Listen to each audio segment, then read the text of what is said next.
তেলাওয়াত করা হবে, তখন তাদের ঈমানটা বেড়ে যাবে। সুবহানাল্লাহ বলবেন না? কোরআন যখন শুনবে তারা, তাদের ঈমানটা অটোমেটিক বেড়ে যাবে। কিন্তু আজকে আমাদের অবস্থা এমন, কোরআন শুনলে ঘুম আসে। কিন্তু যদি একটা ডিজে পার্টি হয়, ওরে বাপরে বাপ, যুবকদেরকে আর কোথায় পাওয়া যায়, বান্দরের চেয়ে বেশি লাফায়। কথা কোন ঠিক কিনা? ওই দিন দেখলাম একটা বক্স বাজায়, মানে কনসার্ট হচ্ছে, গরু ঘর বানাইলা কি দিয়া, দরজা জানলা কিছুই নাই, কেমনে তোমায় দেখতে পাই, গরু ঘর বানাইলো। ওরে বাপরে বাপ, মানে এমন নাচা নাচতেছে ট্রাকের উপরে, মানে ট্রাক শুদ্ধ উল্টে যাবে। আর কোরআনের ময়দানে আসলে এমন ভাবে থাকে মনে হয় বউ মারা গেছে। কথা কোন ঠিক কিনা? ইমানের সমস্যা আছে। আল্লাহ বলছেন ওয়াইদা তুলিয়াত আলাইহিম আয়াতুহু যাদাতহুম ঈমানা। ঈমানদাররা যখন কোরআন শুনবে, তাদের ঈমানটা অটোমেটিক বাড়িয়ে দিবেন কে? জোরে বলেন কে? এই কোরআনটা শুনতে ভালো লাগে না খারাপ লাগে? আমার ভাইয়েরা, আপনারা সবাই জানেন হযরতে আলীর পায়ে একবার তীর বিঁধে গেল যুদ্ধের ময়দানে। যুদ্ধ করতে করতে তীর যখন বিঁধেছে, সাহাবারা কেউ টেনে বের করতে পায় না, কষ্ট পায়। আল্লাহর নবীজি বললেন, সাহাবারা, আমার আলী যখন নামাজে দাঁড়াবে, নামাজের মধ্যে তেলাওয়াত করবে, ওই সময় তোমরা তীরটা বের করে নিবা। সুবহানাল্লাহ কবেন না? কিতাবের মধ্যে এসেছে হযরত আলী রাদিয়াল্লাহু তাআলা আনহু নামাজের মধ্যে দাঁড়ায় এমন ভাবে কোরআন তেলাওয়াত করতেছেন, আস্তে করে সাহাবারা কখন যেন তার তীরটা বের করেছেন, হযরতে আলী বুঝতে পারেন নাই, ছেড়ি পান নাই কোন দিক দিয়ে তীর বের হয়ে গেছে। কারণ এই কোরআনটা শুনতে ভালো লাগে না খারাপ লাগে? ভালো লাগে না খারাপ লাগে? এই পৃথিবীতে যত গান আছে, যত কবিতা আছে, আপনি একবার শোনেন, দুইবার শোনেন, তিনবার শোনেন, চারবারের বেশি আর ভালো লাগে না। কথা কোন ঠিক কিনা? আমরা যখন খুব ছোট ছিলাম, তখন বাংলাদেশে একটা গান আসছিল, আকাশেতে লক্ষ তারা চাঁদ কিন্তু একটা রেইয়া। যেখানে যেখানে এই গান, এইটা গেল, এরপর আসলো পরে না চোখের পলক। যুবকের রাস্তাঘাটে জ্ঞান হারাল, ওইটাও চলে গেল।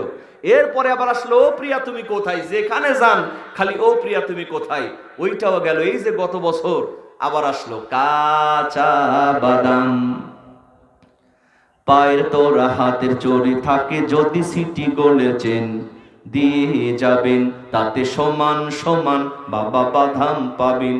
কি যে একটা অবস্থা, যেখানে যান খালি বাদাম আর বাদাম। বলেন তো মুসলমান, ওই বাদামটা আছে না বিদায় হয়েছে? গভীর মনোযোগ মুসলমান, আমি হাসির জন্য বলতেছি না। এই দুনিয়ার গান কবিতা একবার শোনেন, দুইবার শোনেন, চারবারের বেশি আর ভালো লাগে না। কিন্তু বলেন তো মুসলমান, এই পবিত্র আল কোরআনুল কারীমের সূরাতুল ফাতিহা 5 ওয়াক্ত নামাজের মধ্যে তেলাওয়াত হয় কি হয় না? এমন কোন মুসল্লি কি পেয়েছেন হুজুর আর সূরা ফাতিহা শুনতে ভালো লাগে না? আজকে না হয় অন্য সূরা দিয়া নামাজ শুরু করে। পেয়েছেন কাউকে? আমি গত বছর ওমরা করতে গেলাম, ওয়াল্লাহি আল্লাহর কসম করে বলছি, সেই মক্কায় যদি আপনারা যেয়ে থাকেন, বা আল্লাহ পাক যেন সকলকে যাওয়ার তৌফিক দান করেন, বলেন আমিন। ওখানে যখন নামাজের মধ্যে তেলাওয়াত হয়, তখন যেন মনে হয় আসমান থেকে কোরআন নাজিল হচ্ছে। সুবহানাল্লাহ। আল্লামা সুদাইসি ইশার নামাজে সুদাই সাহেব তেলাওয়াত করতেছেন, আলহামদুলিল্লাহি রাব্বিল আলামিন আর রহমানির রহিম মালিকি ইয়াউমিদ্দিন ইয়্যাকা না'বুদু ওয়া ইয়্যাকা নাস্তাঈন اهدنا الصراط المستقيم صراط الذين أنعمت عليهم غير المغضوب عليهم ولا الضالين। আবার যখন মদিনায় গেলাম, দেখলাম আরেকজন কারি একটু মোটা কণ্ঠে তেলাওয়াত করতেছে। সুবহানাল্লাহ বলবেন না? الحمد لله رب العالمين الرحمن الرحيم مالك يوم الدين إياك نعبد وإياك نستعين اهدنا الصراط المستقيم صراط الذين أنعمت عليهم غير المغضوب عليهم ولا الضالين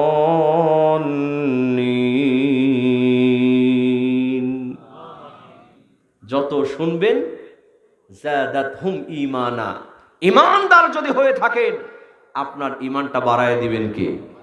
জোরে বলেন কে? কিন্তু আফসোস লাগে এই কোরআন থেকে আমরা আজকে দূরে সরে যাচ্ছি। কোরআন তেলাওয়াত আমরা ভুলেই গিয়েছি। আমরা ছোটবেলায় দেখতাম প্রত্যেকটা বাড়ি থেকে সকাল হলে বিশেষ করে মায়েদের কণ্ঠে গুনগুন করে কোরআন তেলাওয়াত ভেসে আসতো। কথা কোন ঠিক কিনা? এখন আর পাওয়া যায়? পাওয়া যায় দু একটা জায়গায়, খুব কম।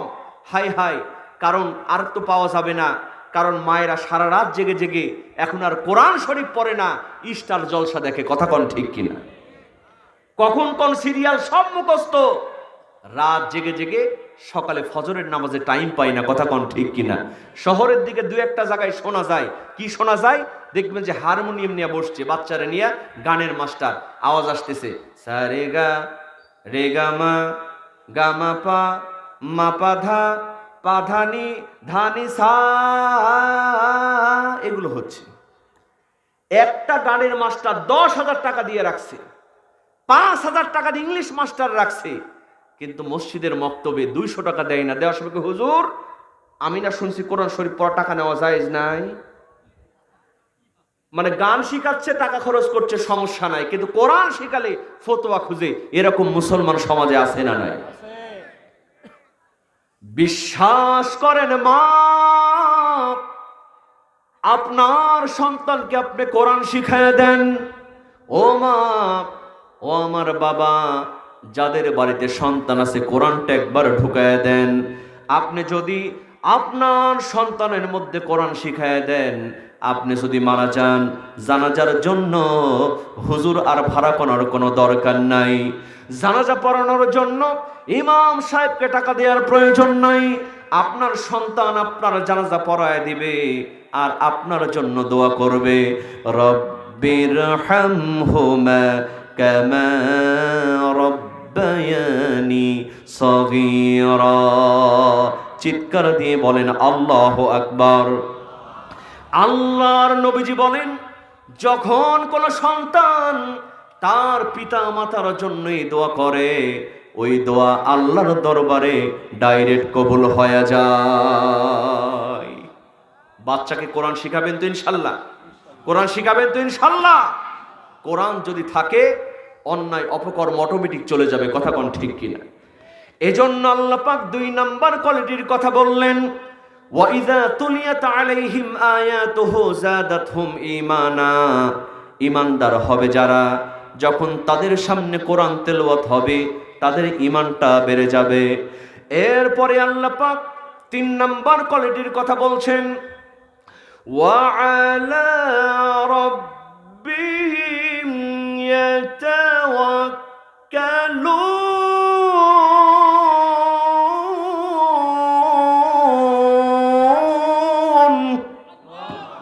আল্লাহ রাব্বুল আলামিন বলেন, ঈমানদার হবে যারা, ভরসা করবে কেবল আল্লাহর ওপরে তারা। কথা কোন ঠিক কিনা? কারণ ঈমানদাররা কোনোদিন নেতার উপরে ভরসা করে না। ঈমানদাররা কোনোদিন কোনো টাকাওয়ালা মানুষের উপরে ভরসা করে না। ঈমানদাররা ভরসা করে কার ওপর? জোরে বলেন কার ওপর? আল্লাহর উপরে ভরসা থাকলে কারো কোনো ভয় আছে? কি বলেন আছে? বিগত জালিম সরকার এমন ভাবে চেয়ারে বসছিল, সবাই মনে করছিলেন সত্যি বুঝি 41 সাল পর্যন্ত থাকবে। কথা কোন ঠিক কিনা? খালি বলতো খেলা হবে, খেলা হবে, পালাবো না। আসে না বিদায় হয়েছে? আসে না বিদায় হয়েছে? কোথায় কালামানি, কোথায় কাদের কাকা, কোথায় গেল ওই জালিমের গরম গরম কথা? ঠিক কিনা বলো মুসলমান? কোথায় কালামানি, কোথায় কাদের কাকা, কোথায় গেল ওই জালিমের গরম গরম কথা। খেলা হবে, খেলা হবে, খেলা হবে বলে কাকাই গেল পালাইয়া। স্বৈরাচার পালাইছে দেশটা ছাড়িয়া, সকলের মুখে হাসি আসলো ফুটিয়া। ঠিক কিনা বলেন, জোরে বলেন ঠিক কিনা? আসল খেলা খেলেন কে? জোরে বলেন কে? ওয়ামাকারু ওয়ামাকারাল্লাহ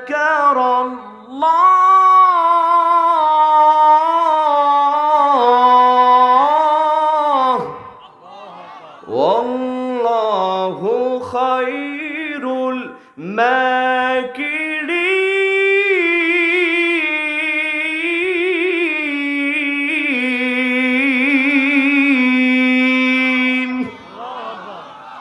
আমরা আগেও বলেছিলাম বাড়াবাড়ি বেশি করো না। ওই টাকলা মুরাদের মাথার উপরে যখন ফ্যান পড়ে তার টাকলাটা ফাটছিল, মনে নাই আপনাদের? সেই টাকলা বিসমিল্লাহ মুছে ফেলতে চেয়েছিল। ওই টাকলার মাথা যখন ফেটেছিল তখনই আমরা সতর্ক করেছিলাম, শোনো ও জালিম সরকার, তোমার চেয়ে বড় নেতা ছিল ফেরাউন। কথা কোন ঠিক কিনা? ফেরাউন টিকতে পারে নাই। তোমার চেয়ে বড় নেতা ছিল নমরুদ, নমরুদ টিকতে পারে নাই। তোমার চেয়ে বড় নেতা ছিল আবু জেহেল, আবু জেহেল টিকতে পারে নাই। সুতরাং আল্লাহ যেদিন ধরবে তোমরা পালানোর সাহস পাবা না, ইঁদুরের গর্ত পর্যন্ত খুঁজে পাবা না। কথা কোন ঠিক কিনা? সেই কোরআনের পাখি আল্লামা সাইদি সাহেব তিনি আরো আগে বলেছিলেন যে এমন একটা সময় আসবে ইঁদুরের গর্ত খুঁজে পাবা না। আল্লাহ কিন্তু ঠিকই সেই সাইজ করছে। কোরআনের পাখির কথা অক্ষরে অক্ষরে সত্য হয়েছে। কথা কোন ঠিক কিনা? জোরে বলেন ঠিক কিনা মুসলমান? আমরা স্পষ্ট করে বলে দিতে চাই, দেশ স্বাধীন হয়েছে, এখনো কিন্তু দুর্নীতিবাজ সন্ত্রাসী এরা কিন্তু দেশ থেকে বিতাড়িত হয় নাই। কথা কোন ঠিক কিনা? ওই জালিম সরকারের দোসর এখনো আছে না নাই? সুতরাং যদি আবার প্রয়োজন হয় কোরআনের জন্য, ইসলামের জন্য, আল্লাহর দিন প্রতিষ্ঠার জন্য মাথায় কাফনের কাপড় বেঁধে ময়দানে নামতে, ও যুবক, ও মুসলমান, কার কার রাজি আছো? দুহাত তুলে আল্লাহকে দেখায় দাও। আল্লাহু আকবার, নারে তাকবীর, আল্লাহু আকবার। আল কোরআনের আলো, আল কোরআনের আলো। বাজান, আপনাদের স্পিড যদি এমন হয় তাহলে আমাদের স্পিড কেমন হবে? তাকবীর দিতে কষ্ট হয়? রব্বাকা ফাকাব্বির, তাকবীর যে দিতে হবে এটা বলেছেন কে? সবাই রাজি আছেন তো? দেখি একটু আমার সাথে বলেন তো। নাস্তিকতা নিপদ যা, দিন ইসলাম জিন্দাবাদ। নাস্তিকতা নিপদ যা, দিন ইসলাম জিন্দাবাদ। কোটি প্রাণী একই আওয়াজ, খোদাদ্রোহী ছাড় পাবে না, এই বাংলায় ঠাঁই হবে না। মুসলমানরা জেগেছে আজ, ও জোর কদমে সামনে চলো, বজ্র কণ্ঠে আওয়াজ তোলো, সবার মুখে একই তালে দাও না স্লোগান, নারে তাকবীর, নারে তাকবীর। আল কোরআনের আলো, আল হাদিসের আলো, ইসলামেরই জন্য দেশের হয়েছে জন্ম। ইসলামের বিরুদ্ধে গেলে দেশ হবে ভিন্ন। কথা কোন ঠিক কিনা?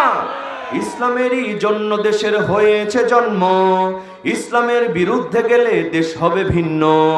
ইসলামের বিরুদ্ধে যারা নিয়েছে অবস্থান, এই বাংলায় ঠাঁই হবে না, যাও হিন্দুস্থান, যাও হিন্দুস্থান, যাও হিন্দুস্থান। জোর কদমে সামনে চলো, বজ্র কণ্ঠে আওয়াজ তুলো, সবার মুখে একই তালে দাও না স্লোগান, নারে তাকবীর, নারে তাকবীর। আল কোরআনের আলো, সংসদে জালো, লিল্লাহে তাকবীর। আওয়াজটাকে বাড়ালে খুশি হন কে? জোরে বলেন কে? জি বাজান, আপনারা একটু এলোমেলো হয়ে বসছেন। আমি এখনো করজোর মিনতি করছি, আমাদের প্রধান মেহমান অল্প সময়ের মধ্যে চলে আসবেন। আপনারা যদি এমনটি এলোমেলো হয়ে বসেন তাহলে কি হয়? আমি ওয়াজ করছি, আপনারা মেহেরবানি করে একটু সামনের দিকে আগে আসেন। কষ্ট হচ্ছে আপনাদের? কষ্ট হচ্ছে? এলাকায় যারা আশেপাশে ঘুরে বেড়াচ্ছেন, আমি করজোর মিনতি করব, মেহেরবানি করে আপনারা ময়দানে চলে আসুন, কারণ এখানে কোরআনের কথা হচ্ছে। জি সম্মানিত ভাইরা, তাহলে আমরা শুনছিলাম মুমিনদের 3 নাম্বার কোয়ালিটি হলো ওয়া আলা রাব্বিহিম ইয়াতাওয়াক্কালুন, তারা সর্ব অবস্থায় ভরসা করবে কার উপর? জোরে বলেন কার উপর? গভীর মনোযোগ মুসলমান, দেখেন আল্লাহর উপরে ভরসা যখন করা হয়, দুনিয়ার কোনো মানুষের প্রয়োজন হয় না। এর প্র্যাকটিক্যাল প্রমাণ আল্লাহ পাক দুনিয়ার মধ্যে দিয়েছেন কি দেন নাই? হযরত ইউনূস আলাইহিস সালাতু ওয়াস সালাম, তাকে যখন মাছ গিলে ফেলল, হযরত ইউনূস আলাইহিস সালাতু ওয়াস সালাম ওই মাছের পেটের মধ্যে থেকে চিন্তা করলেন, হায় রে, আমি এই মাছের পেটের মধ্যে ঢুকে পড়েছি, দুনিয়ার কোনো মানুষ আমারে বাঁচাতে পারবে না। হযরত ইউনূস আলাইহিস সালাতু ওয়াস সালাম সেই মাছের পেট থেকে আল্লাহকে বললেন, আল্লাহ, লা ইলাহা ইল্লা আনতা সুবহানাকা ইন্নী কুনতু মিনাজ জালিমিন। চিৎকার দিয়ে বলেন আল্লাহু আকবার। এটা হলো দোয়া ইউনূস। এটা কি? আমার সঙ্গে আপনারা বলতে পারবেন না? আবার বলেন, লা ইলাহা ইল্লা আনতা সুবহানাকা ইন্নী কুনতু মিনাজ জালিমিন। হযরত ইউনূস আলাইহিস সালাম এই দোয়া যখন মাছের পেটের মধ্যে করলেন, আল্লাহ পাক ডাক দিয়া বললেন, ইউনূস, তোমার এই ডাক দুনিয়ার কোনো প্রধানমন্ত্রী শোনে নাই, তোমার এই ডাক দুনিয়ার কোনো গোয়েন্দা বাহিনী শোনে নাই, তোমার এই ডাক দুনিয়ার কোনো রাজা বাদশা শোনে নাই। আমি একমাত্র আল্লাহ পাক ছাড়া তোমার এই ডাক কোনো জীব জানোয়ারে শোনে নাই। আল্লাহ রাব্বুল আলামিন কেমন ভাবে সাহায্য করলেন? আল্লাহ পাক বলেন, ফাস্তাজাবনা লাহু ওয়া নাজ্জাইনাহু মিনাল গাম ওয়া কাযালিকা নুজিল মুমিনিন।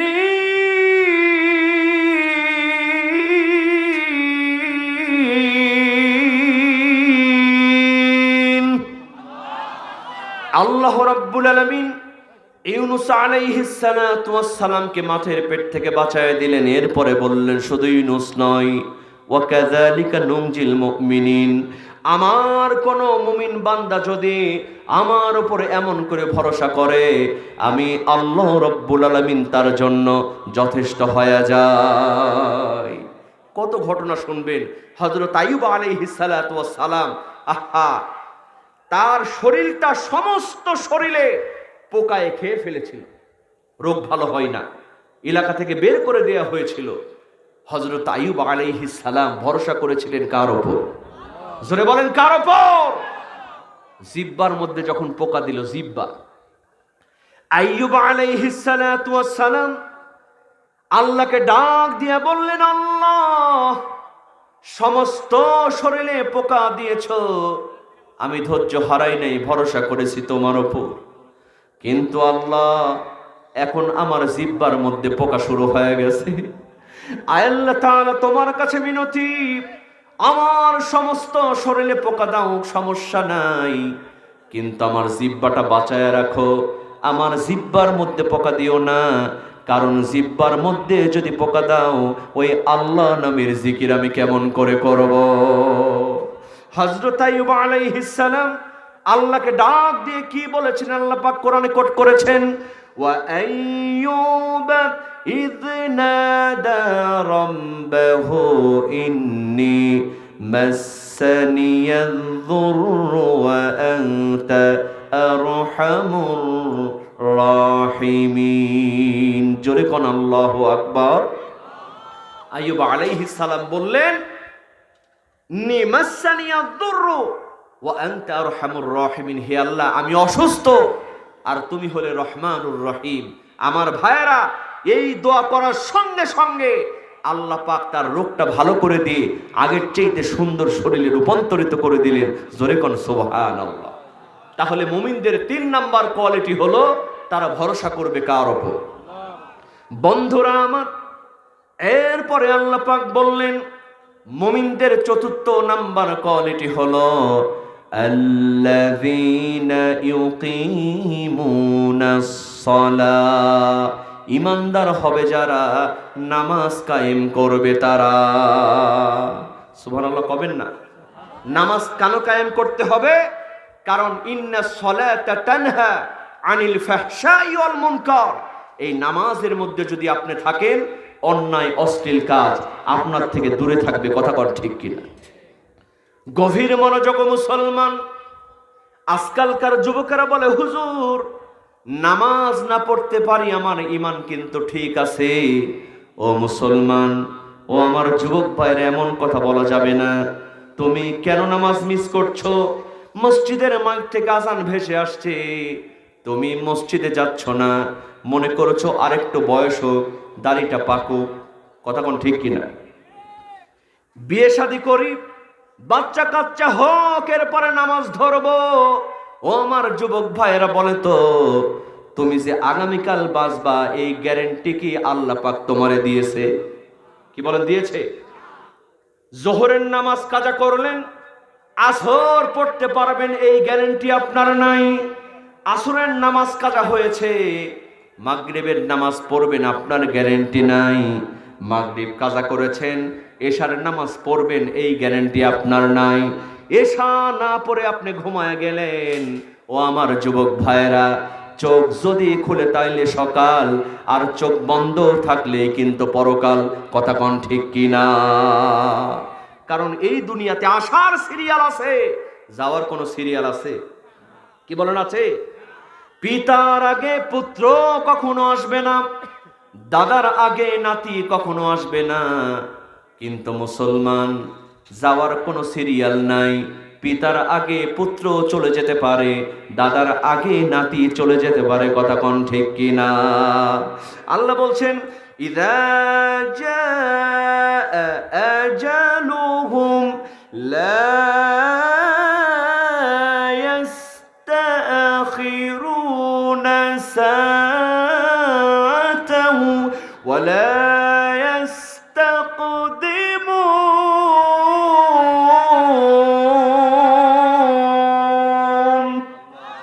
আল্লাহ রাব্বুল আলামিন বলেন, বান্দা 1 সেকেন্ড আগেও নয়, 1 সেকেন্ড পরেও নয়।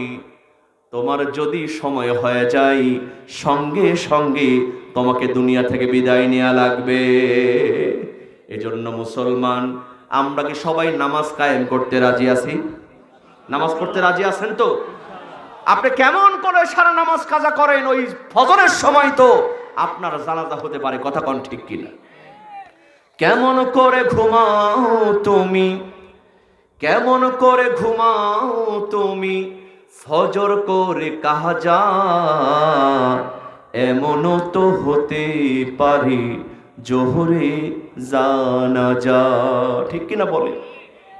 মুসলিম হয় না জন্ম নিলে মুসলমানের ঘরে, কাফের মুমিন তফাৎটা হয় সালাতের উপরে। এই জীবনে নামাজ যেন, এই জীবনে সালাত যেন হয় না কভু কাজা, এমনও তো হতে পারে আগামীকাল জোহরে জানাজা। কথা বলেন ঠিক কিনা? জোরে বলেন ঠিক কিনা? আল্লাহ বলছেন মুমিনদের 4র্থ নাম্বার কোয়ালিটি হলো আল্লাযীনা ইউকিমুনাস সালাহ। ঈমানদার হবে যারা, নামাজ কায়েম করবে তারা। গভীর মনোযোগ মুসলমান। এরপরে আল্লাহ পাক শেষ কোয়ালিটির কথা বললেন, আল্লাযীনা ইউকিমুনাস সালাতা ওয়া মিম্মা রাযাকনাহুম ইউনফিকুন। চিৎকার দিয়ে বলেন আল্লাহু আকবার। আল্লাহ রাব্বুল আলামিন বলেন মুমিনদের 5 নম্বর কোয়ালিটি হলো মুমিনরা শুধু নিজে খাবে না, মুমিনরা শুধু নিজে সম্পদ অর্জন করবে না, আমি আল্লাহ তাদেরকে যেই রিজিক দিয়েছি সেই রিজিক থেকে তারা আল্লাহর রাস্তায় ব্যয় করবে। কোন সুবহানাল্লাহ। আল্লাহর রাস্তায় যদি ব্যয় করা হয় সম্পদ কমে না বাড়ে? জোরে বলেন, কমে না বাড়ে? গভীর মনোযোগ মুসলমান, আপনি যদি কোনো অসহায় মানুষকে সহযোগিতা করেন, আল্লাহ পাক আপনার আমলনামায় অনেক নেকি লিখে দেন। আমার ভাইয়েরা, আপনারা সবাই আব্দুল্লাহ ইবনে মুবারক রহমাতুল্লাহ আলাইহির কথা জানেন। এই আব্দুল্লাহ ইবনে মুবারক রহমাতুল্লাহি আলাইহি তিনি হজে যাচ্ছেন। তখন তো এরকম জাহাজ ছিল না, প্লেন ছিল না, তিনি উটের পিঠে চেড়ে হজ করতেছিলেন। মাঝামাঝি জায়গায় যাওয়ার পরে আব্দুল্লাহ ইবনে মুবারক রহমাতুল্লাহি আলাইহি, আমার ভাইয়েরা, তিনি একটা বাড়িতে আশ্রয় চাইলেন। বাড়ির মধ্যে ঢুকে দেখলেন সেই বাড়ির মধ্যে মা আর মেয়ে ছাড়া কেউ নাই। আব্দুল্লাহ ইবনে মুবারক জগৎ বিখ্যাত একজন আলেম বুজুর্গ, তিনি সেই মাকে বললেন, মা, আমি হজ করতে যাচ্ছি, আজকে রাতটা তোমার বাড়িতে থাকতে চাই। আব্দুল্লাহ ইবনে মুবারককে থাকতে দেয়া হলো। তিনি যখন ঘরের মধ্যে প্রবেশ করলেন এবং বুঝতে পারলেন এই বাড়িতে গোশত রান্না হচ্ছে, আমার ভাইয়েরা বলেন তো, বাড়িতে যদি গোশত রান্না হয় ওই গোশতের একটা ঘ্রাণ সবার মধ্যে আসে না নাই? গোশত রান্না হলে তার একটা সেন্ট পাওয়া যায়। আব্দুল্লাহ ইবনে মুবারক রাহমাতুল্লাহি আলাইহি গোশত যখন রান্না হচ্ছিল, তিনি চিন্তা করলেন রাতের খাবার হয়তো গোশত দেয়া হবে। কিন্তু রাতের বেলা যখন খাবার দেয়া হলো, তখন দেখা গেল কিছু শুকনা রুটি আর 2টা খেজুর তারে দেয়া হয়েছে। সকাল বেলা আবারও তাকে একই রকম খাবার দেয়া হলো। আব্দুল্লাহ ইবনে মুবারক মন খারাপ করলেন। তিনি চিন্তা করলেন, এই বাড়িতে গোশত রান্না হচ্ছে আর আমারে সামান্য শুকনা রুটি খেতে দিল, এরা বুঝি কৃপণ। যাবার সময় বলতেছে, মা, আমি খুব কষ্ট পেলাম, তোমাদের বাড়িতে গোশত রান্না হচ্ছে আর তোমরা আমাকে সামান্য রুটি খেতে দিলা। এই কথা বলার সঙ্গে সঙ্গে ওই মা চোখের পানি ছেড়ে দিয়ে বলে, ও মুসাফির, ও আল্লাহর ওলি, আপনি কষ্ট নিবেন না। আজ 3 দিন পর্যন্ত আমাদের বাড়িতে কোনো খাবার নাই, আমার মেয়ে ক্ষুধার যন্ত্রণায় গতকাল জঙ্গলে একটা মরা গাদা পড়েছিল, ওই মরা গাদার গোশত নিয়ে এসে রান্না করেছে। এখন বলেন তো ও মুসাফির, আমরা ক্ষুধার যন্ত্রণায় মরা গাদার গোশত খাবো, কিন্তু আপনি একজন মেহমান মানুষ, আপনারে কি আমরা মরা গাদার গোশত দিতে পারি? এজন্য কিন্তু আপনারে গোশত দিই নাই, শুকনা রুটি দিয়েছি। আব্দুল্লাহ ইবনে মুবারক রাহমাতুল্লাহি আলাইহি সঙ্গে সঙ্গে চিন্তা করলেন, আল্লাহ, আমি হজ করতে যাচ্ছি আর মা আর মেয়ে তার খাবার কিছুই নাই। আব্দুল্লাহ ইবনে মুবারক তার সমস্ত টাকা পয়সা মা আর মেয়েকে দান করলেন। জোরে জোরে কন্যা বাবা সুবহানাল্লাহ। মা আর মেয়েকে যখন দান করেছেন, আব্দুল্লাহ ইবনে মুবারক আর হজ করতে যেতে পারলেন না। এমন একটা মুহূর্ত ছিল, বাড়িতে গেলে আর ফিরতে পারবেন না, আর টাকা ছাড়া হজে যাবেন কেমনে? তিনি আস্তে করে বাড়িতে ব্যাক করলেন। সে বছর হজ করা হলো না, কিন্তু হজ শেষে আল্লাহ পাক তাকে ইলহাম জানায় দিলেন, ও আব্দুল্লাহ ইবনে মুবারক, তুমি হজ করো নাই, হজের পথে এসে তুমি একজন ক্ষুধার্ত মানুষকে খাওয়ার ব্যবস্থা করে দিয়েছো। ওই অসহায় মা আর মেয়ে কি তোমার রিজিক থেকে তুমি দান করেছো। আল্লাহ পাক এত বেশি পছন্দ করেছেন যে তোমার হজটা আল্লাহ পাক 1 নম্বরে কবুল করেছে। সুবহানাল্লাহ বাড়িতে গিয়ে বলে। এজন্য দান করার দরকার আছে না নাই? আল্লাহ বলছেন, ওয়া মিম্মা রাযাকনাহুম ইউনফিকুন।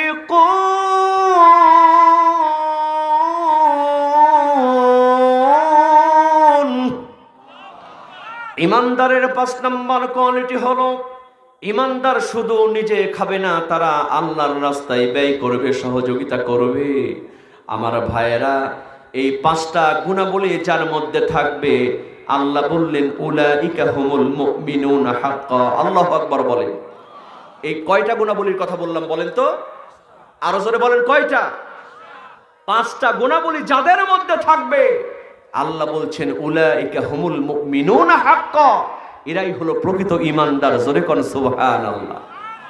এজন্য মুসলমান, এই 5টা গুণাবলী আমাদের জীবনে আমরা নিয়ে আসব।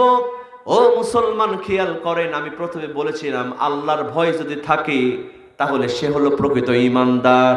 কারণ আল্লাহর ভয় যদি আপনার মধ্যে থাকে, আপনার মধ্যে অন্যায় অপকর্ম আসবে না। কথা কোন ঠিক কিনা? আজকে আল্লাহর ভয় না থাকার কারণে সামান্য কারণে মানুষকে হত্যা পর্যন্ত করা হচ্ছে। এই যে গতকালকের ঘটনা, আপনারা কি দেখেছেন কিনা জানি না। ছোট্ট একটা মেয়ে বাচ্চা, তার নাম হলো মুনতাহা, সিলেটের ঘটনা। এই ছোট্ট মেয়েটি আজ 5 দিন পর্যন্ত তারে খুঁজে পাওয়া যাচ্ছিল না। আমিও ফেসবুকে মেয়েটার ছবিটা দেখলাম। এত ফুটফুটে একটা মেয়ে সন্তান, বয়স 3-4 বছর। এই মেয়েটিকে পাওয়া যাচ্ছে না, ফেসবুকে পোস্ট দিচ্ছে মেয়েটিকে পেলে দিয়ে দেন। কিন্তু গতকালের খবর হলো এই মেয়েটার লাশটা পাশের ডোবার মধ্যে পড়ে আছে। কন্নাউজুবিল্লাহ। এই ছবি যুবক ভাইরা দেখছেন আপনারা?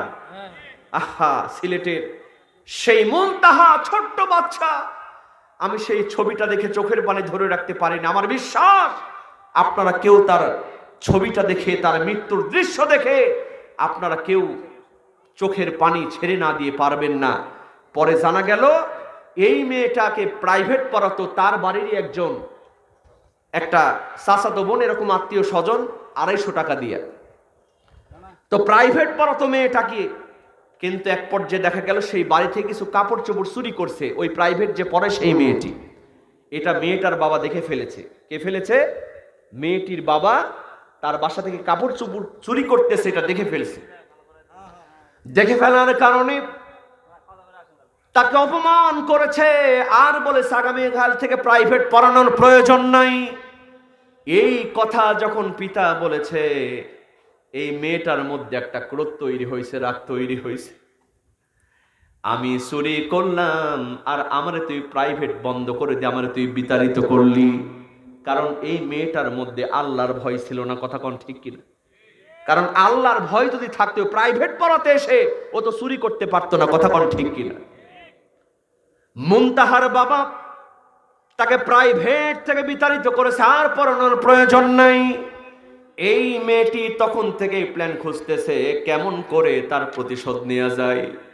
দেখেন মুসলমান, আজকে এক ভাই আর এক ভাইয়ের নামে হামলা মামলা দেয়, একটা বারও চিন্তা করে না। কারণ আল্লাহর ভয় তার মধ্যে নাই। আমি যদি এখন মারা যাই, ওই ভাইটা বুঝি আমার লাশটা কান্দে করে কবরে নিয়ে যাবে। ঠিক কিনা বল? কার কাঁধে চোহরে আমি কবর দেশে যাব, জানি না কার মোনা যাতে খোদার রহম পাবো, কার কারণে করবে ক্ষমা,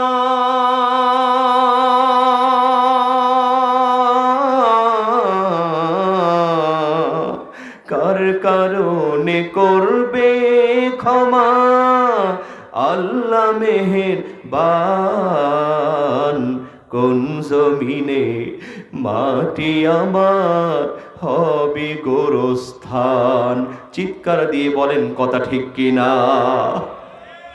এই মুনতাহার বাবা তাকে যখন বিতাড়িত করে ফেললো, তার মধ্যে একটা প্রতিশোধের আগুন দাও দাও করে জ্বলতে শুরু করলো। কারণ সেই মেয়েটার মধ্যে আল্লাহর ভয় ছিল না। এই মেয়েটি গতকাল তার কিছুদিন আগে বিকেল বেলায় মুনতাহা খেলতে গিয়েছে। এই ছোট্ট মেয়েটিকে গলায় রশি বেঁধে তাকে হত্যা করছে। নাউজুবিল্লাহ কবেন না? শুধু তাই নয়, হত্যা করার পরে তার বাড়ির পিছনের ডোবার মধ্যে জীবন্ত কবর দিয়েছে। নাউজুবিল্লাহ কর। খুঁজতে খুঁজতে কোথাও যখন মুনতাহাকে আর পাওয়া যায় না, বাজান রে যারা জানেন না, জানলে আপনার চোখে পানি চলে আসবে। এত সুন্দর মেয়েটার চেহারা, এত সুন্দর নিষ্পাপ একটা মেয়ে, 4-5 বছর বয়স, একটু আব্বা আম্মু বলে ডাকতে পারে, কথা বলতে পারে। এই মেয়েটিকে জীবন্ত মাটির মধ্যে পুঁতে রেখেছে।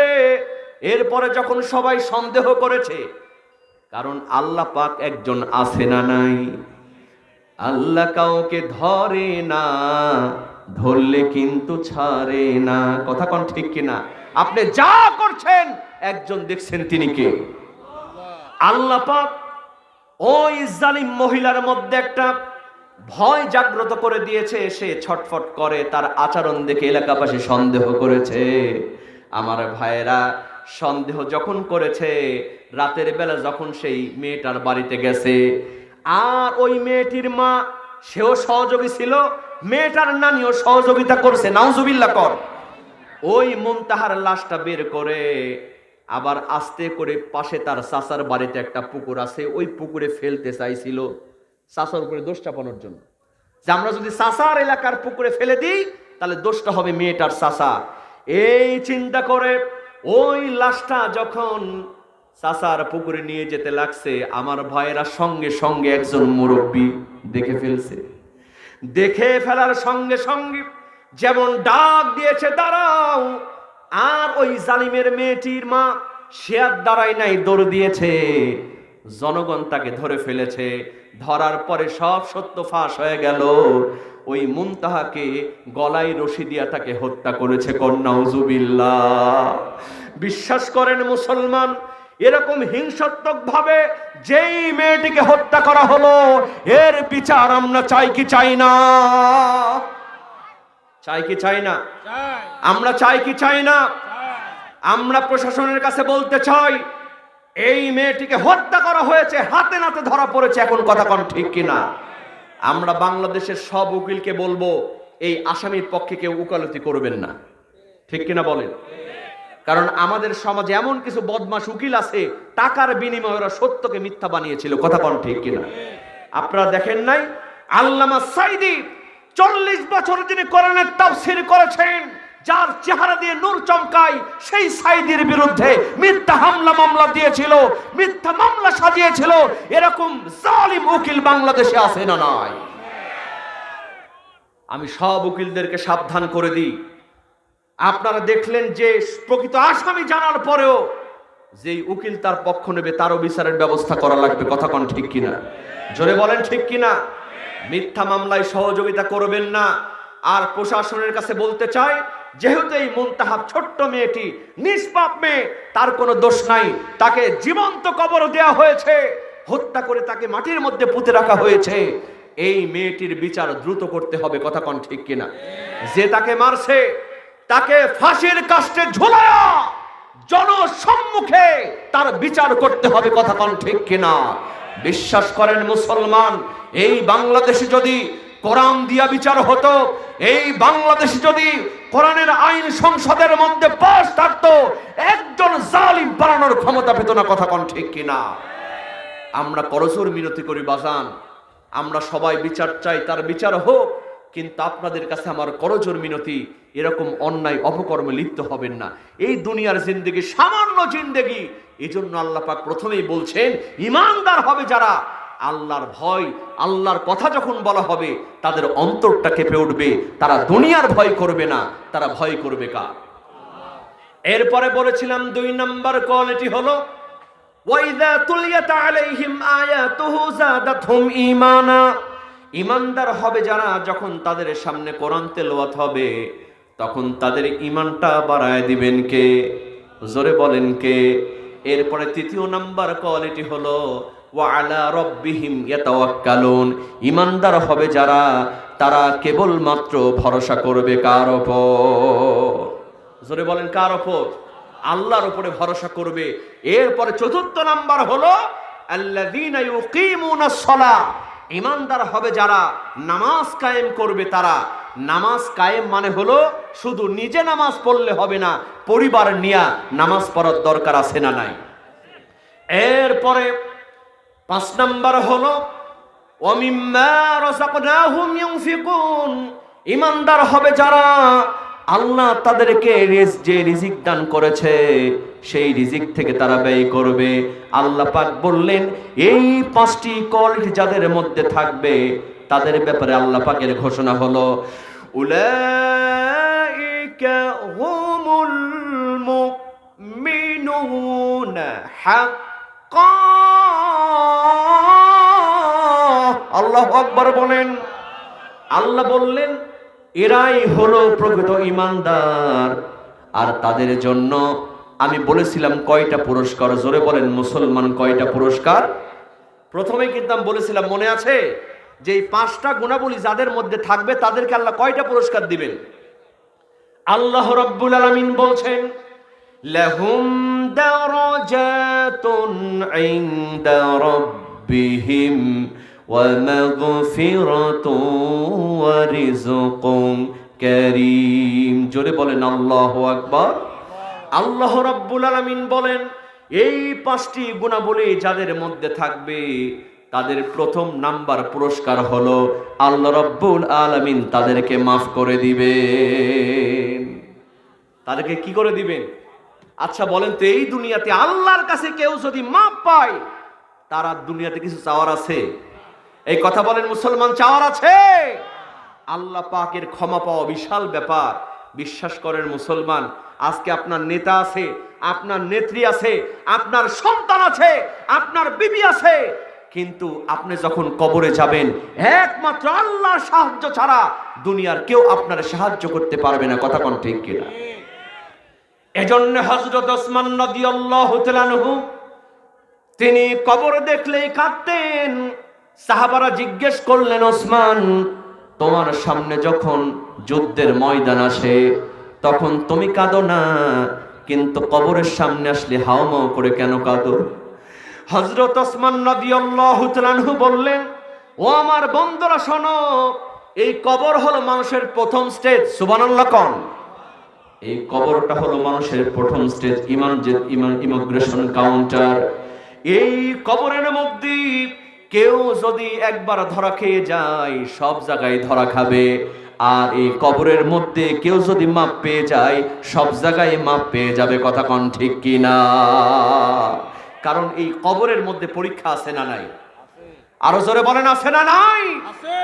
ও আমার যুবক ভাইয়েরা, দুনিয়াতে কত পরীক্ষার প্রস্তুতি তুমি নিলাম, কত কোচিং করলাম, কত প্রাইভেট পড়লাম, কিন্তু যুবক এখানে অনেকেই বসে আছো, ওই কবরের মধ্যে কি পরীক্ষা হবে, কোন প্রশ্ন হবে অনেক যুবক জানে না।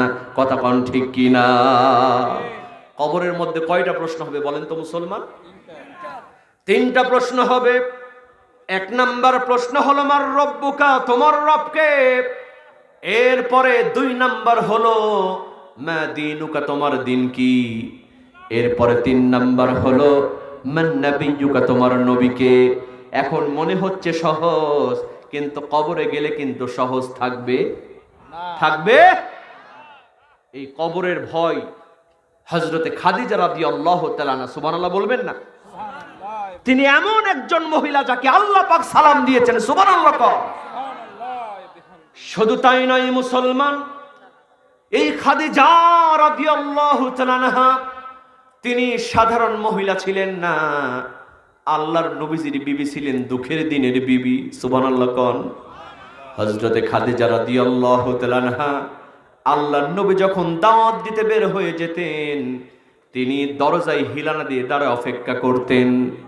আল্লাহর নবীজি গভীর রজনীতে আসতেন, কখনো রাত 12টার সময়, কখনো 1টার সময়, কখনো রাত 3টার সময় ডাক দিতেন খাদিজা, সঙ্গে সঙ্গে দরজা খুলে দিত। একবারের বেশি 2বার ডাক দেয়া লাগতো না। আল্লাহর নবী আশ্চর্য হয়ে যেতেন।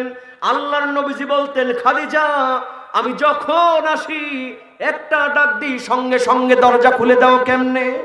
হযরতে খাদিজা রাদিয়াল্লাহু তাআলা আনহা চোখের পানি ছেড়ে দিয়ে বলে, প্রাণের স্বামী আপনি দিনের দাওয়াত দিতে যাবেন আর আমি খাদিজা যদি আরামে ঘুমাই, আপনি যদি এসে ডাকাডাকি করেন, আপনার যদি কষ্ট হয়ে যায়, আপনার সাথে বেয়াদবি হয়ে যাবে, আপনি কষ্ট পাবেন।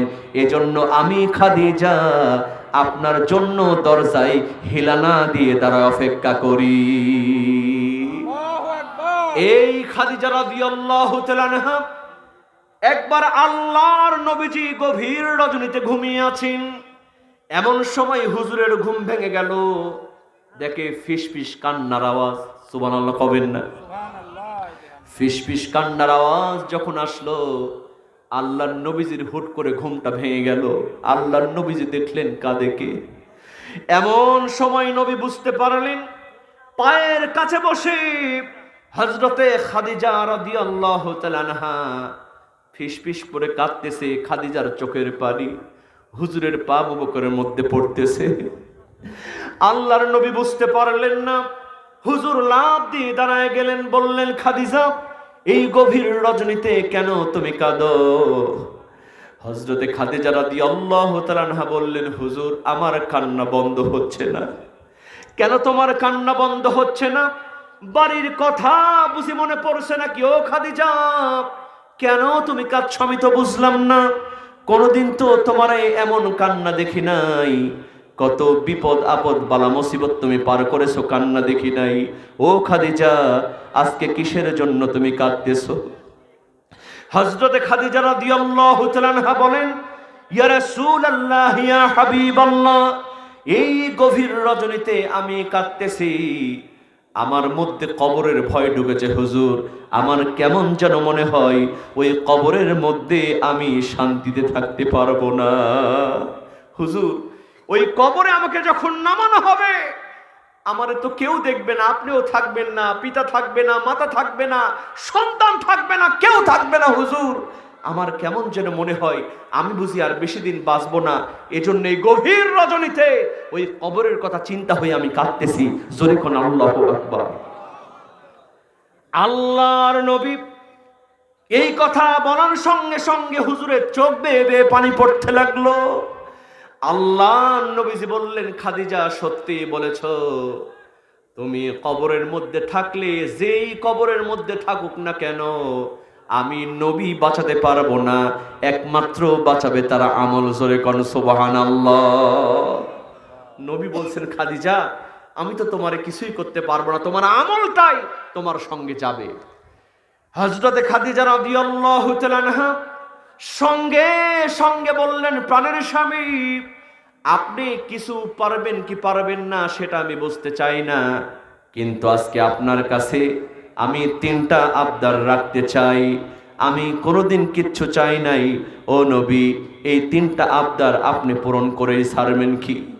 আল্লাহর নবীজি বুঝলেন না। হযরতে খাদিজা রাদিয়াল্লাহু তাআলা আনহা বললেন, ইয়া রাসূলুল্লাহ, আমি যখন মারা যাব, আমাকে যখন কাফনের কাপড় পরায় দেয়া হবে, হুজুর, দুনিয়ার কোন সাদা কাপড় দ্বারা আমার কাফনটা আপনি বানাবেন না। ও নবী, আপনি যেই সাদা জুব্বা, সাদা চাদর ব্যবহার করেন, এই সাদা চাদর, এই সাদা জুব্বা দিয়া আমার কাফনটা আপনি বানায় দিবেন। আমার বিশ্বাস হলো ওই কবরের মধ্যে আপনার কাপড়ে আমি যখন কাফন হয়ে যাবে, আমার কাফন পরা থাকবে, ওই কবরের মাটি হয়তো আমার সঙ্গে আর বেয়াদবি করবে না। সুবহানাল্লাহ। বাজান, কত কাপড় আপনি কিনছেন, কত মার্কেট করছেন, কিন্তু এখানে অনেক যুবক আছে কোন দোকানে কাফনের কাপড় পাওয়া যায় এখনো জানে না। কথা কোন ঠিক কিনা? হযরত খাদিজার কবরের ভয়টা কেমন ছিল? হুজুর, আপনার জুব্বা দ্বারা যদি আমার কাফন হয়, হয়তো এই কবরের মাটি আমার সঙ্গে বেয়াদবি করবেন। আল্লাহু আকবার বলবেন না? গভীর মনোযোগ মুসলমান। এরপরে খাদিজা রাদিয়াল্লাহু তাআলা আনহা বলছেন, প্রাণের স্বামী, আমার 2 নাম্বার আবদার হলো, আমাকে যখন কবরের মধ্যে নামানো হবে, হুজুর গো, একটু কষ্ট করে আপনি কবরের মধ্যে নামবেন। দুনিয়ার কাউকে কবরের মধ্যে নামতে দিবেন না। আপনি নিজ হাত দিয়ে আমারে কবরের মধ্যে রাখবেন। সুবহানাল্লাহ কবেন না? আমার কথা কি আপনারা বুঝতেছেন? দুনিয়াতে যাকে আল্লাহ জান্নাতের সার্টিফিকেট দিয়েছেন, সেই খাদিজা বলছেন, হুজুর, একটু আপনি নিজ হাত দিয়ে কবরে নামাবেন। বাজান, এটা তো সহজ বিষয় নয়, কারণ আপনার মৃত্যু এমনও হতে পারে আপনি কবরে কে মাটি দিবে এটা আপনি কিছুই খুঁজে পাবেন না। কথা কোন ঠিক কিনা? মাঝে মধ্যে অ্যাক্সিডেন্ট হয়, লাশ খুঁজে পাওয়া যায় না, লাশটা ফেটে চৌচির হয়ে যায়, আগুনে পুড়ে যায়। সবার সৌভাগ্য কিন্তু কবরের মাটি হয় না। কথা কোন ঠিক কিনা?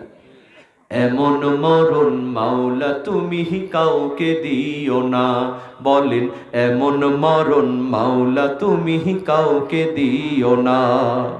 গুনাহ থেকে তোমার কাছে চাইতেছি পানা, মাবুদ গুনাহ থেকে তোমার কাছে চাইতেছি পানা। এমন মরণ মাওলা তুমি কাউকে দিও না, বলেন এমন মরণ মাওলা তুমি